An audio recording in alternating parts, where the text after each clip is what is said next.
So hey guys, welcome to Mayapur part 2 blog. তো বিকাল বিকাল আমরা বেরিয়ে গেছিলাম এখানে নবদ্বীপের উদ্দেশ্যে। মায়াপুর আসবো আর নবদ্বীপ যাবো না, এটা তো হতে পারে না।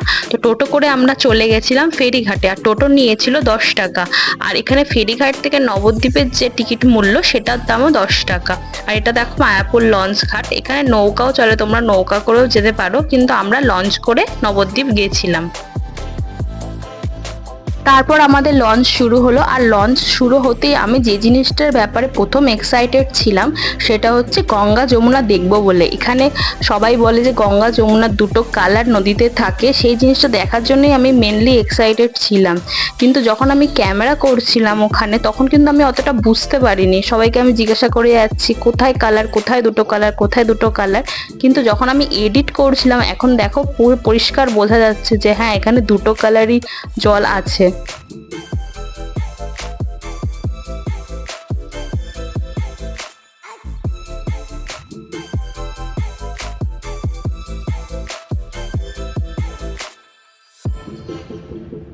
তারপর আমরা গিয়ে পৌঁছালাম নবদ্বীপে, আর দেখো লঞ্চ থেকে কত মানুষ নামছে। প্রতিদিনই মনে হয় এত শয়ে শয়ে মানুষই নবদ্বীপে যায়। কেউ হয়তো ঘুরতে যাচ্ছে, কারোর হয়তো বাড়িও হতে পারে। আর এখানে দেখো নবদ্বীপ ঘাট থেকে মায়াপুরের মন্দিরটা কি সুন্দর দেখা যাচ্ছে। তো নবদ্বীপে এসে সবার আগে আমরা যেটা ট্রাই করেছিলাম সেটা হচ্ছে নবদ্বীপের দই, যেটা নবদ্বীপে সব থেকে বেশি ফেমাস। আর আমি এখানে দই খাচ্ছিলাম, আর আমার মেয়ে কিভাবে দেখছিল দেখো।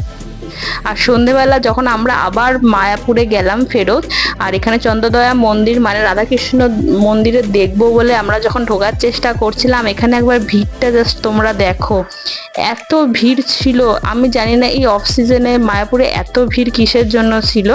মানে আমরা যে ঢুকবো মন্দিরে, জুতো রাখবো, মোবাইল রাখবো, সে রাখারও বুঝতে পারছিলাম না, কারণ আমাদের সাথে ছিল একটা বাচ্চা। তো আমরা ভয় পাচ্ছিলাম মন্দিরের ভিতরে ঢুকতে। তো কোনো রকমে আমরা তারপরে চন্দ্রদয়া মন্দিরটা দর্শন করেছিলাম, কিন্তু ওর ভিতরে তো ক্যামেরা করা যায় না, তাই তোমাদের আমি দেখাতে পারলাম না।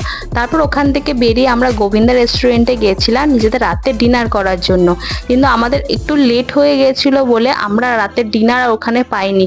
মানে ওরা আমাদের বসে ওখানে খেতে দেয়নি, ওরা আমাদের বলেছিল তো আপনারা পার্সেল করে এখান থেকে নিয়ে চলে যান। আর তখন আমরা নিজেদের খাবারটা পার্সেল করে নিয়েছিলাম ওখান থেকে। আর আমার মেয়েকে দেখো গোবিন্দা রেস্টুরেন্টে বসে বসে কি মজা পাচ্ছে। পরের দিন সকালবেলা আমরা আবার রেস্টুরেন্টে গিয়েছিলাম নিজেদের ব্রেকফাস্ট করব, কারণ ওদিন ছিল আমাদের ফেরার দিন, আমরা চলে আসবো মায়াপুর থেকে। তো সকাল সকাল আমরা গিয়ে এখানে দেখো ধোসা খেয়ে নিচ্ছিলাম, আর আমার মেয়ে দেখো কান্নাকাটি শুরু করে দিয়েছিল। তারপরে আমরা গাড়িতে বসে নিজেদের ডেস্টিনেশন মানে বাড়ির দিকে রওনা হলাম। আর মায়াপুরে এই জার্নিটা সত্যি আমাদের মনে থাকবে। আর আমার ফার্স্ট টাইম মায়াপুরে এসে অভিজ্ঞতাটা খুবই ভালো ছিল। হয়তো মায়াপুরে আরো অনেক জায়গা ছিল যেগুলো আমরা কভার করতে পারিনি, কারণ একটা ছোট বাচ্চা নিয়ে এদিক ওদিক যাওয়াটা একটু মুশকিল হয়ে যায়। আর আমার মেয়েকে নিয়ে ঘুরতে যাওয়াটা এটা হলো আমার ফার্স্ট টাইম এক্সপিরিয়েন্স। যাই হোক, এক্সপিরিয়েন্সটা ভালোই ছিল। আশা করি আগামী দিনে মায়াপুর আবার আসলে বাকি জায়গাগুলো কভার করব। আর তোমাদের যদি আমার ব্লগটা ভালো লেগে থাকে তাহলে চ্যানেলটাকে সাবস্ক্রাইব করে দিবেন। Thank you for watching.